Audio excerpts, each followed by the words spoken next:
6 months after Earth's withdrawal, President-elect Nam Hyunwoo stood at the window of his new office. He was looking out at the stars, but his mind was focused on the reports covering his desk. The galaxy was dying. Half of all alien governments had collapsed completely. The other half were barely functioning. Billions of beings were refugees. Entire star systems had been abandoned. Disease was spreading unchecked across dozens of worlds. "Sir," said his aide, a young woman named Park Ji-woo. "The council speaker is here for his appointment." President Nam nodded. It was time to meet with what remained of the Galactic Council. The council speaker looked nothing like the proud leader who had once dismissed Earth's requests. His blue skin was pale and thin. His forearms shook when he moved. He looked like he had not slept in weeks. "Thank you for seeing me," the speaker said quietly. "I know we do not deserve your time." President Nam gestured to a chair. "Sit. You look tired." The speaker sat down carefully. "My people are dying," he said simply. "Not just my species. All species. The galaxy is ending and it is our fault." "Yes," President Nam agreed. "It is your fault." The speaker flinched at the blunt words, but he did not argue. "We understand now what we lost when we drove you away. We lost our teachers, our guides, He struggled for the right word. "Your parents," President Nam finished. "Yes." The speaker's voice was barely a whisper. "We were children pretending to be adults. You let us pretend because you are kind. But when we hurt you too much, you left. And now we see what we really are without you." President Nam had been preparing for this conversation for months. President Yoon had decided not to run for another term. She had made the hard choice to withdraw from the galaxy. Now it was his job to decide what came next. "What do you want from Earth?" he asked. "Everything," the speaker replied honestly. "We want you to come back. We want you to fix what we broke. We want you to save us from ourselves.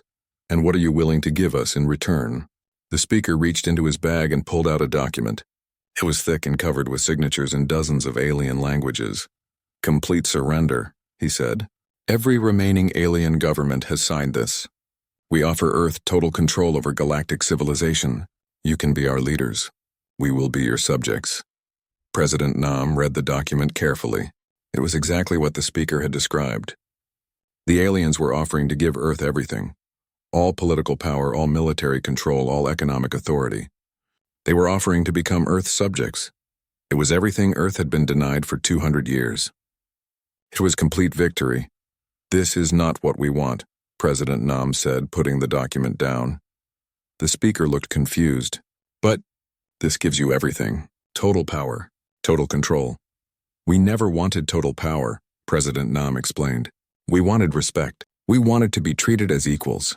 We wanted to be partners, not rulers." "Then what do you want now?" President Nam was quiet for a moment. He was thinking about conversations he had had with President Yoon, with Ambassador Kang Minho, with all the humans who had worked so hard for so long to build relationships with alien species. "We want to start over," he said finally, "but this time we do it right." Over the next 3 months, President Nam and his team developed a new plan for galactic civilization. It was not the old Galactic Council with its junior and senior species. It was not total human control either. It was something completely new. Director Shin Kyu-hyun called it the Human-Led Galactic Federation. "Think of it like a school," he explained to the team of human diplomats who would implement the plan. "We are the teachers. The alien species are students. But the goal is not to keep them as students forever. The goal is to help them become teachers themselves." Ambassador Lee Yejin was chosen to present the plan to the surviving alien governments. She stood in what remained of the old council chamber. Only about 50 alien species were left with functioning governments. The rest were too busy trying to survive to send representatives. "Earth offers you a choice," she announced. "You can try to rebuild your civilizations alone, or you can join the Human-Led Galactic Federation and learn how to become truly independent." The Velthari ambassador raised one of his thin gray hands. "What does membership require?" "Honesty," Ambassador Lee replied. "You must admit that you became dependent on human guidance. You must acknowledge that you lost the ability to solve problems independently. You must be willing to learn like students, not demand service like customers." The Zephyrian representative spoke next. "What do we gain from membership?" "Education," Ambassador Lee answered. "We will teach you how to maintain your own technology. We will show you how to solve your own problems. We will help you become truly independent species. And if we refuse? Asked the Altarian delegate. Ambassador Lee's expression did not change. Then you continue as you are now. Alone. The vote was unanimous. Every alien species chose to join the Federation, but joining was only the first step.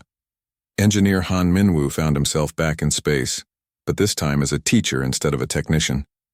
He was on a Velthari world, showing alien engineers how to build their own communication systems. You must understand the principles, he told his students. Do not just memorize the procedures. Understand why each step is necessary. One of the Velthari engineers, a young female named Zell, raised her hand. But it is faster if you just build it for us. Yes, Han Minwoo agreed.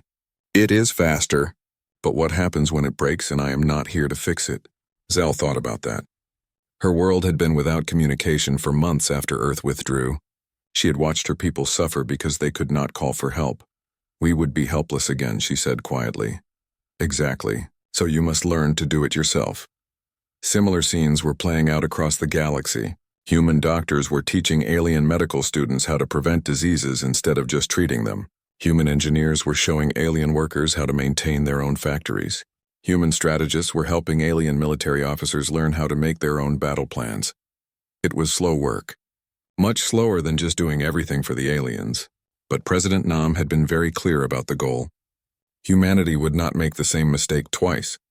They would not create another galaxy of dependent children. Dr. Seo Yunji was working on the hardest world of all. The former Keth Republic was in complete chaos. Disease, starvation, and violence had destroyed most of their civilization. But a few Keth survivors were trying to rebuild. We do not deserve your help, said the Keth leader, an elderly alien named Vex. We treated your people badly. We called you servants, and you did, Dr. Seo agreed. But your children did not. Your children deserve a chance to learn from your mistakes. She was teaching young Keth how to identify and prevent the diseases that had killed so many of their people. The lessons were hard. Many of the young aliens cried when they learned how many deaths could have been prevented if their leaders had listened to human warnings. Why did you not force us to listen? Asked a young Keth named Dal. You knew we were making mistakes. You could have stopped us. Dr. Seo thought carefully before answering. Because forcing someone to be wise does not make them wise. It just makes them obedient. We wanted you to be wise. But we were not wise, Dal replied. We were foolish and proud. Yes, Dr. Seo agreed.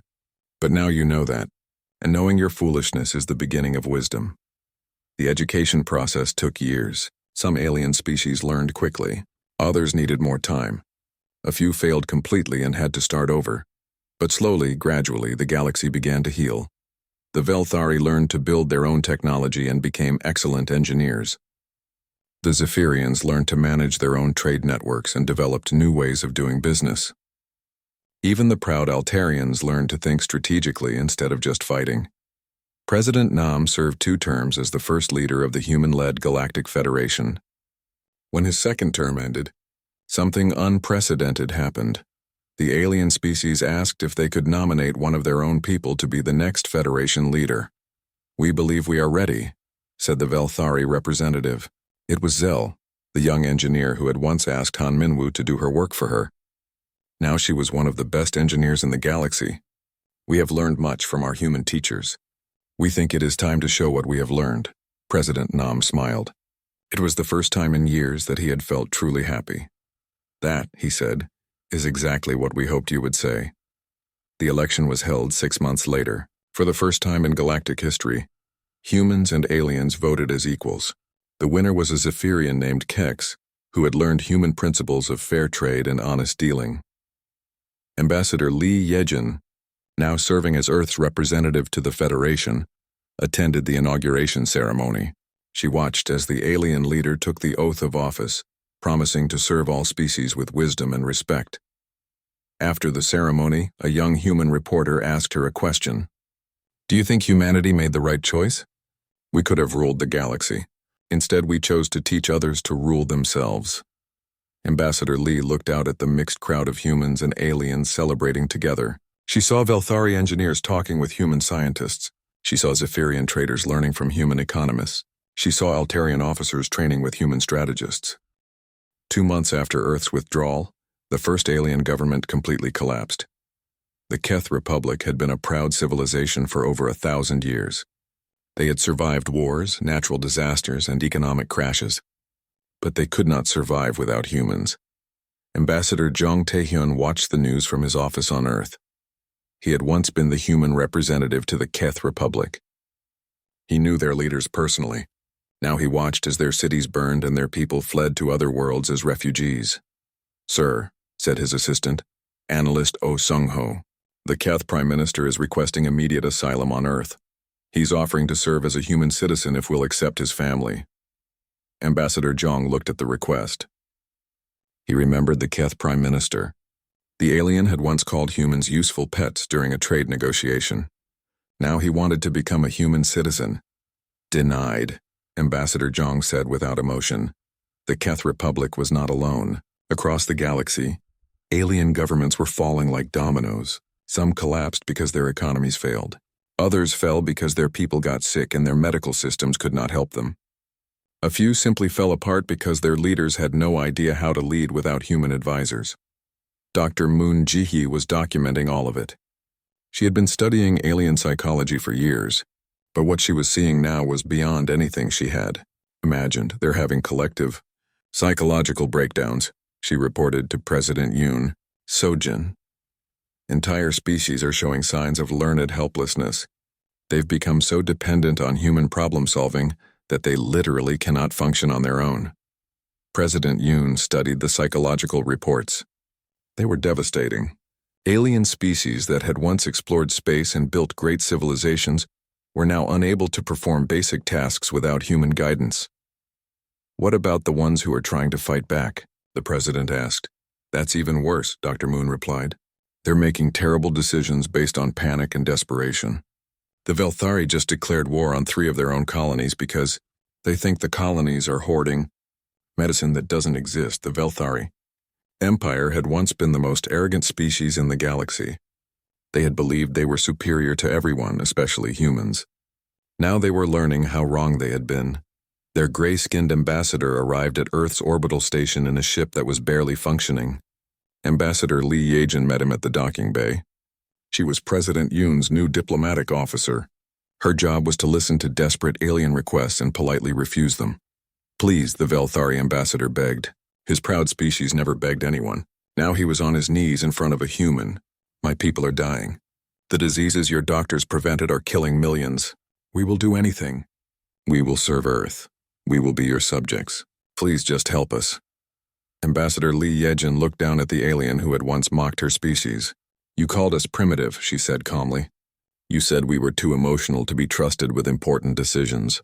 You said we needed to prove ourselves worthy of respect. We were wrong," the Velthari cried. "We were fools. We see that now. Please have mercy." "Mercy," Ambassador Lee repeated. "That's a human emotion, isn't it? I seem to remember your people saying that emotions were a sign of weakness."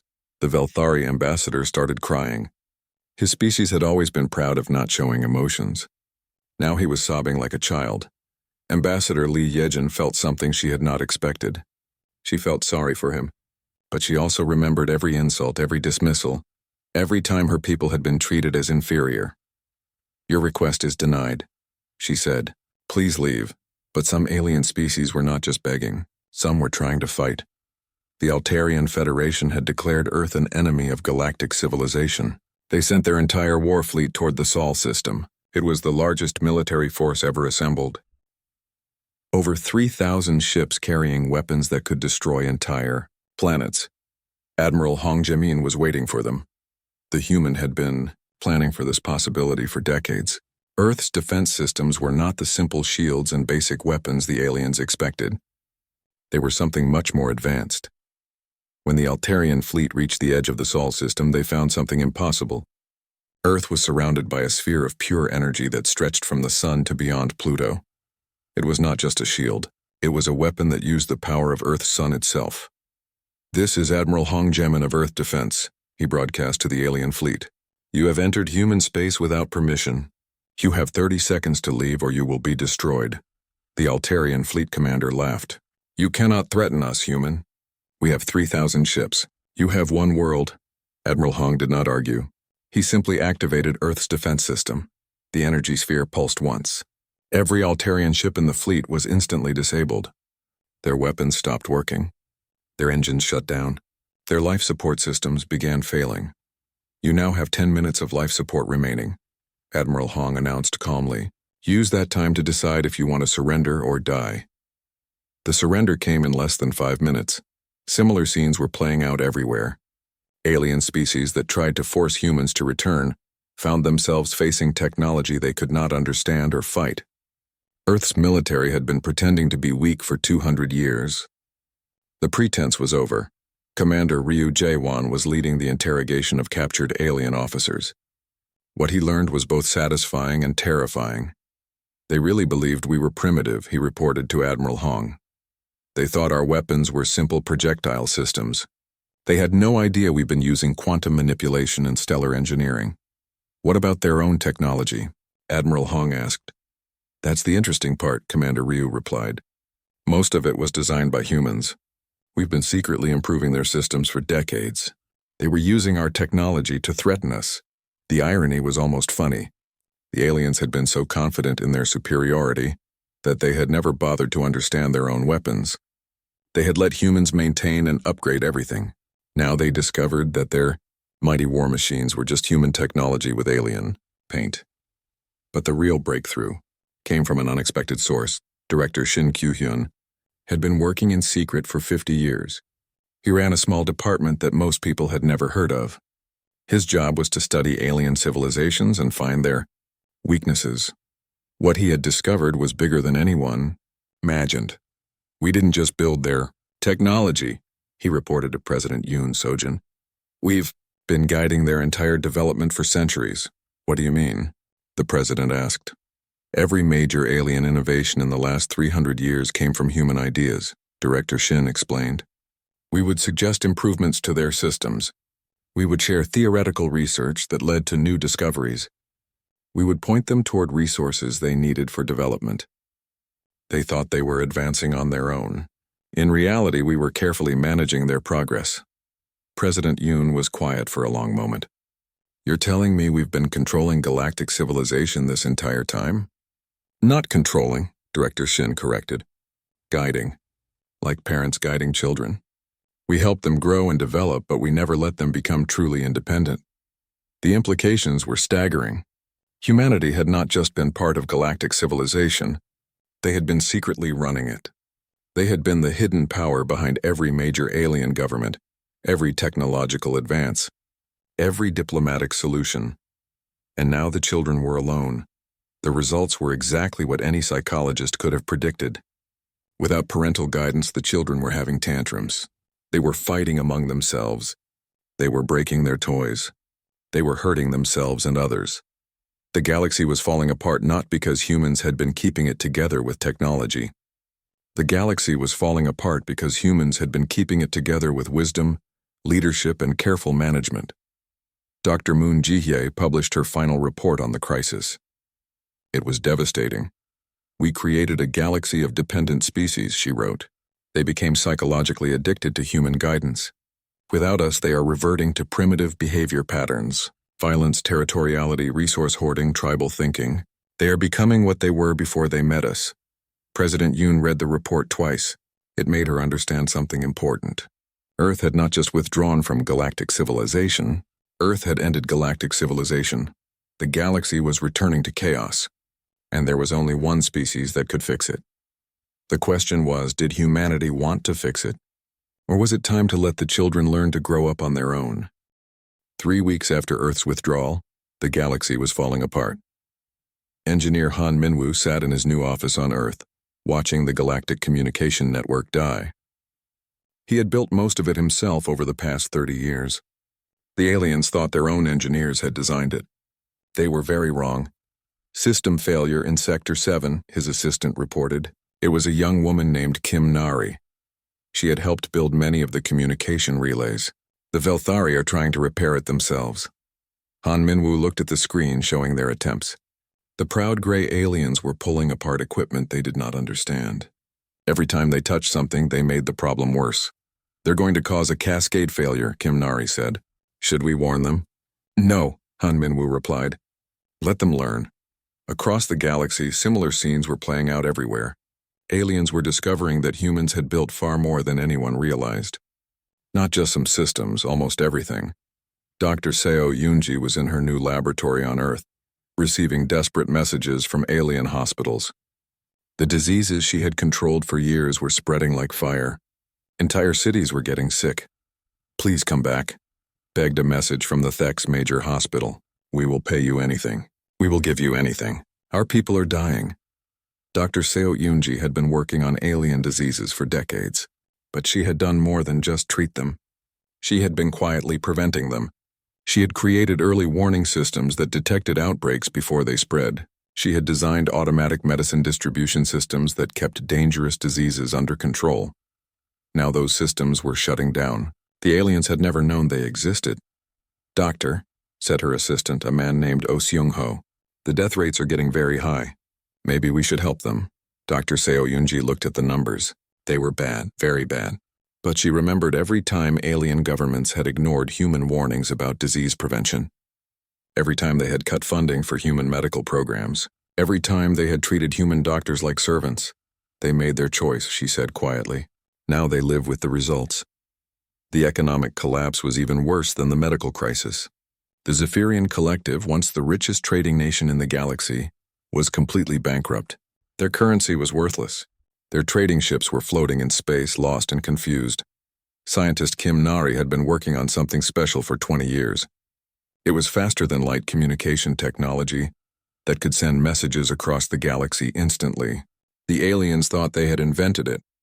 They called it Zephyrian Instant Communication and were very proud of it. Kim Nari pressed a button on her desk. Every Zephyrian communication relay in the galaxy shut down at the same moment. Suddenly, the Zephyrians could not talk to their trading partners. They could not coordinate their ships. They could not even talk to their own government offices on different worlds. Their entire civilization went silent in one moment. The Altarian Federation was learning similar lessons. General Bae Wanchik had spent decades working with their military. The aliens thought he was just maintaining their equipment. They had no idea that he had been redesigning it. Every Altarian weapon system had hidden features that only humans knew about. Every ship had secret shutdown codes. Every defense system had backdoors that Earth could access. General Bae Wanchik activated those systems now. The mighty Altarian war fleet, feared across the galaxy, suddenly found itself helpless. Their weapons would not fire. Their shields would not activate. Their ships would barely move.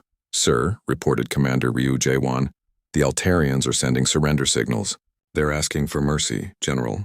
Bae Wanchik thought about all the times Altarian officers had called humans weak and cowardly.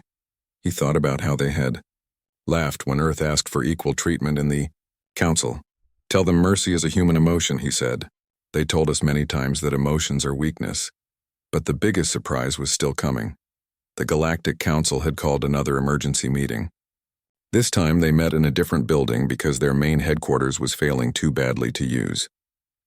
The backup building was older and simpler. It had been built before humans joined the council. The council speaker was trying to maintain order, but it was hopeless.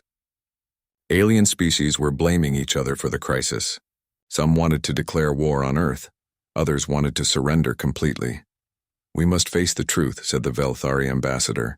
His gray skin looked pale and sick. His people were dying of diseases that humans had been preventing for decades. We underestimated them. Underestimated? Screamed the representative from the Keth Republic. We treated them like children. They were running our entire civilization. That was when the real revelation came. Dr. Moon Ji-hee had been studying the crisis from Earth. She was a psychologist who specialized in alien behavior. What she discovered shocked even her. They're not just dependent on our technology, she reported to President Yoon Sojin. They're dependent on our thinking. What do you mean? The president asked. For 200 years we've been solving their problems, Dr. Moon explained. Not just building their machines or curing their diseases. We've been doing their thinking for them. When they had a problem, they asked humans to fix it. When they needed to make a decision, they asked humans for advice. When they had conflicts with each other, they asked humans to mediate. President Yoon was quiet for a long moment. You're saying they forgot how to solve problems themselves? Exactly. They became psychologically dependent on us. They lost the ability to think creatively, to innovate, to adapt. They became like... Dr. Moon paused, looking for the right word. Like pets, President Yoon finished. The evidence was everywhere. Alien species that had once been proud and independent were begging Earth for help with the simplest things. The Zephyrians could not figure out how to organize their own supply chains. The Altarians could not maintain their own weapons. The Velthari could not treat their own diseases. Engineer Han Minwoo received a personal message from the Galactic Council speaker. It was a video call, transmitted through one of the few communication relays still working. "Please," the speaker begged. "I know we treated your species badly. I know we made mistakes. But billions of beings are suffering. Our children are dying.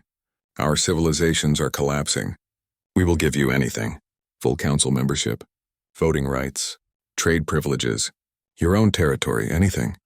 Han Minwoo listened to the whole message without saying a word. When it ended, he deleted it. The speaker was not the only one begging. Every major alien government was sending desperate messages to Earth. They offered money, technology, entire star systems. They offered to make humans the leaders of the Galactic Council. They offered to serve Earth instead of the other way around. President Yoon Sojin read every message personally. Some made her angry. Some made her sad. A few almost made her change her mind. But then she remembered Ambassador Kang Minho's reports from the council meetings. She remembered the laughter when Earth asked for respect. She remembered the Velthari ambassador calling humans primitive. She remembered 200 years of being treated like second-class citizens while secretly running the galaxy. No deals, she told her staff. No negotiations. No mercy.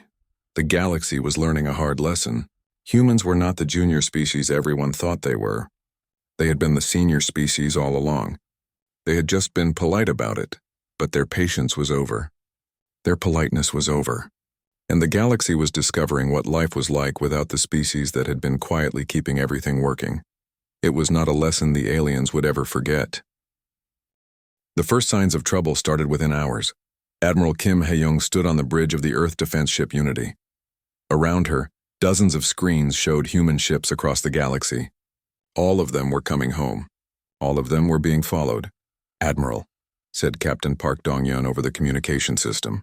"3 Velthari ships are trying to block our exit from the Kepler system. They're demanding we stay and continue operations." Admiral Kim smiled coldly. "Captain Park, you have permission to show them why that's a bad idea." Captain Park had been waiting for this moment for years. His ship, the Defiance, had been disguised as a simple transport vessel.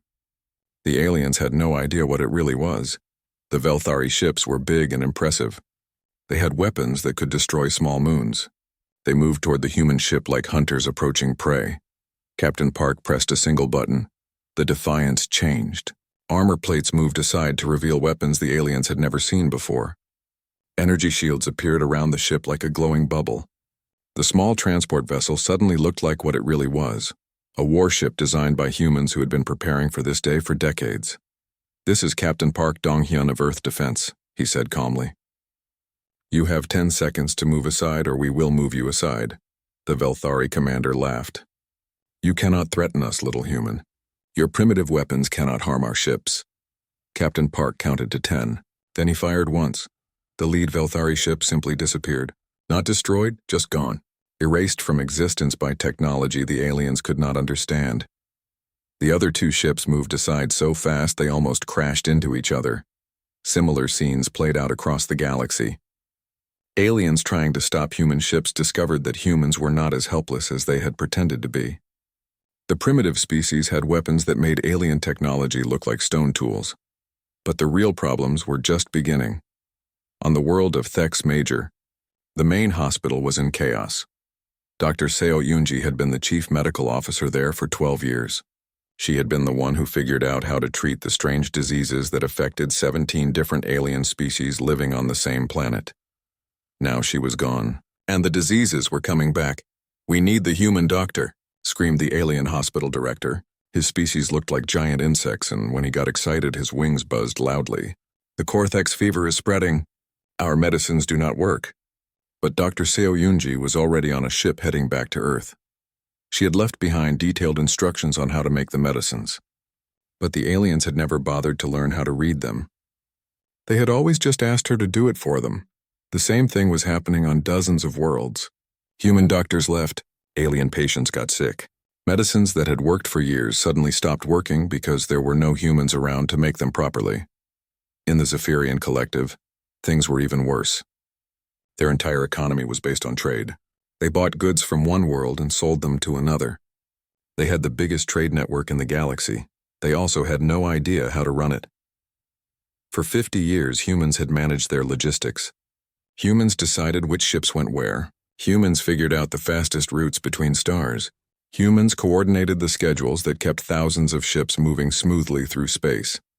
Now the humans were gone. Within 2 days, the Zephyrian trade network collapsed completely. Ships got lost trying to find worlds they had been visiting for decades. Cargo containers piled up at spaceports because no one knew where to send them. 3 different ships tried to land at the same dock at the same time, causing the worst space traffic accident in Zephyrian history. Researcher Lim Soo-young was watching all of this from Earth. She was an expert on alien psychology. For years, she had been studying how different species thought and acted. Now she was seeing something she had predicted but had never been able to prove. "They're having panic attacks," she told Dr. Cho Jung-min. They were sitting in a government building on Earth, watching news feeds from across the galaxy. "All of them?" Dr. Cho asked. "Most of them," Lim Soo-young replied. "Look at this." She pointed to a screen showing alien news from the Altarian Federation. The reporter was normally calm and professional. Now he was sweating and his voice was shaking. "They've become dependent on us," she continued. "Not just for our technology or our work. Psychologically dependent. They let us solve their problems for so long that they forgot how to solve problems themselves." Dr. Cho Jung-min laughed, but it was not a happy laugh. "We created a galaxy full of children." "Exactly. And now the adults have left. The evidence was everywhere. On Nexus Prime, the factories that Dr. Cho had been running were sitting empty. The alien workers stood outside the gates waiting for someone to tell them what to do. The production schedules he had written were in human languages that none of them could read. The Altarian Federation was facing a different crisis.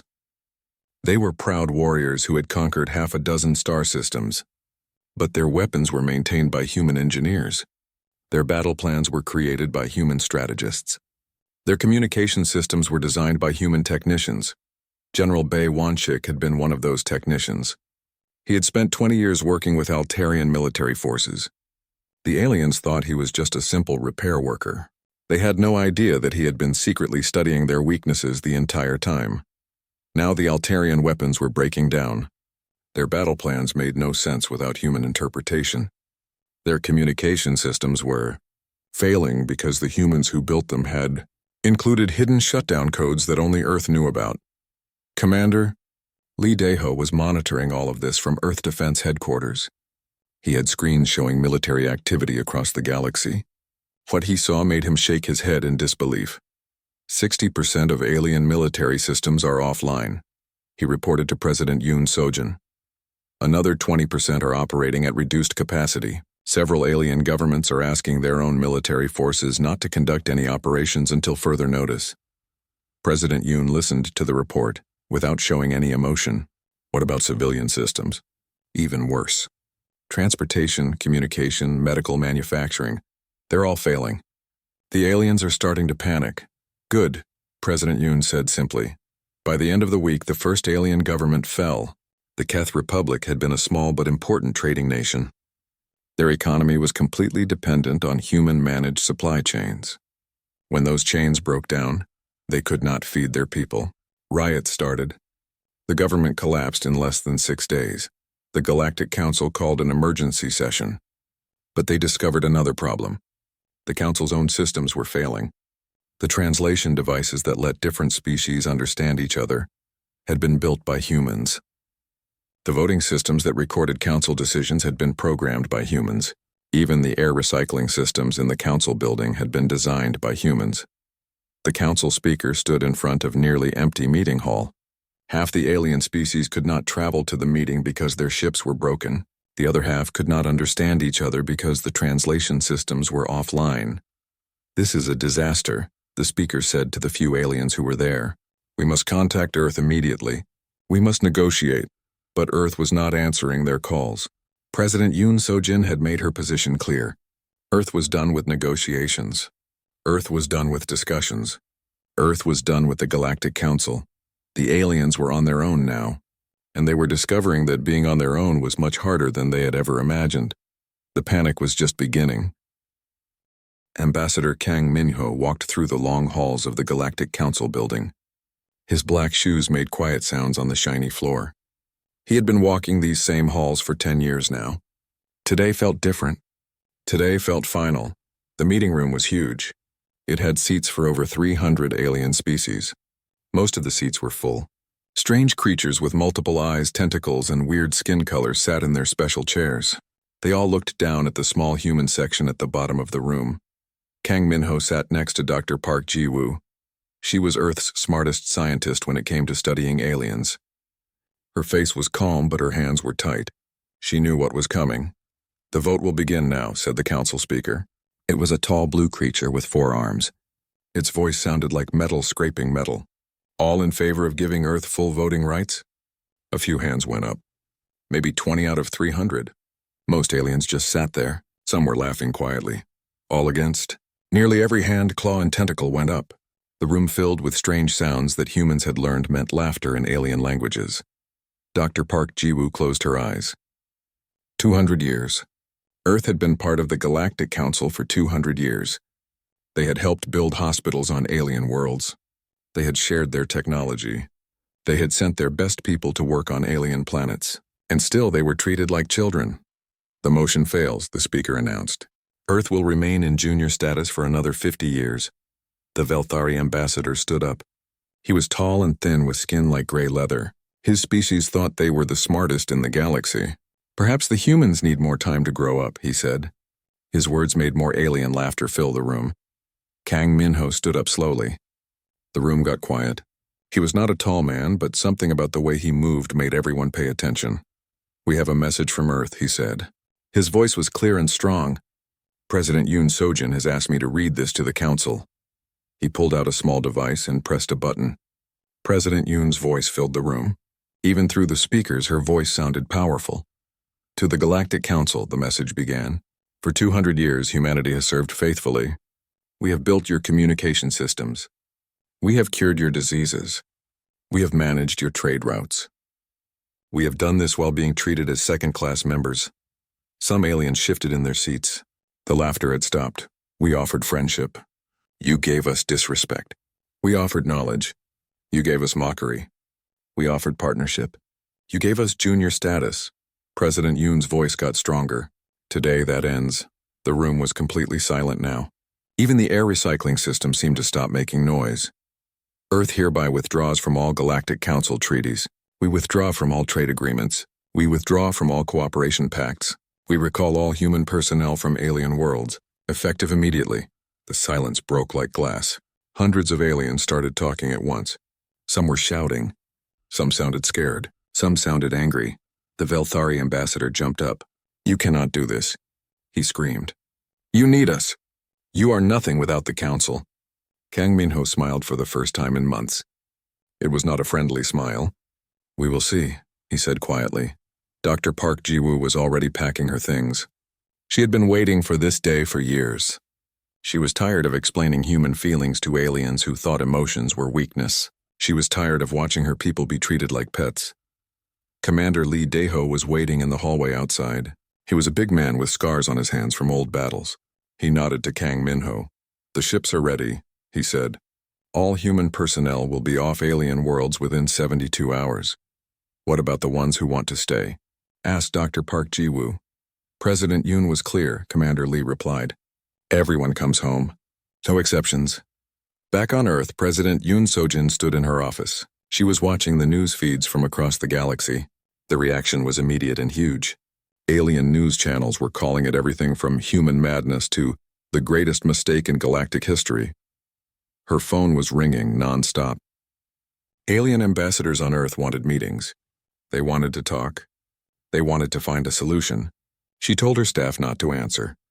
"Ma'am," said her aide, a young man named Kim Tae-ho, "the Zephyrian Collective is offering us 20% more voting power if we change our minds." "No," President Yoon said without looking away from the Screens. The Altarian Federation is offering us 3 new colony worlds. No. The council speaker himself wants to meet with you. Personally, President Yoon finally turned around. Her eyes were hard like steel. Tell them all the same thing. Earth's decision is final. We are done begging for respect. Across the galaxy, the news was spreading fast. On the trading world of Nexus Prime, human managers were packing their things. Alien workers watched in confusion as the humans who had been running their factories for decades prepared to leave. Dr. Cho Jungmin was one of those humans. He had spent 15 years on Nexus Prime. He had turned their broken factories into the most productive in the sector. Now he was going home. Dr. Cho, said his alien assistant, a small creature with 6 arms, you cannot leave. The production schedules, the maintenance protocols, the quality controls, we do not know how to do these things without you. Dr. Cho looked sad but determined. You should have thought of that before you voted against us, he said. Again. Similar scenes were happening on hundreds of worlds.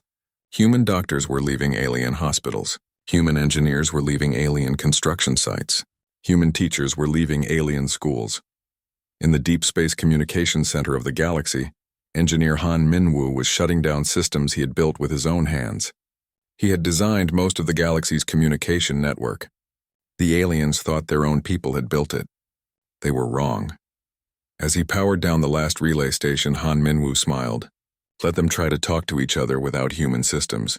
Let them try to coordinate their precious trade routes without human organization. Let them try to solve their problems without human innovation. The galaxy was about to learn something important. Humans were not the junior species the aliens thought they were. They had been quiet and patient for 200 years. They had been helpful and generous. They had been everything good neighbors should be, but they were done being treated like children. The galaxy was about to discover what happened when you pushed the nicest species in the universe too far.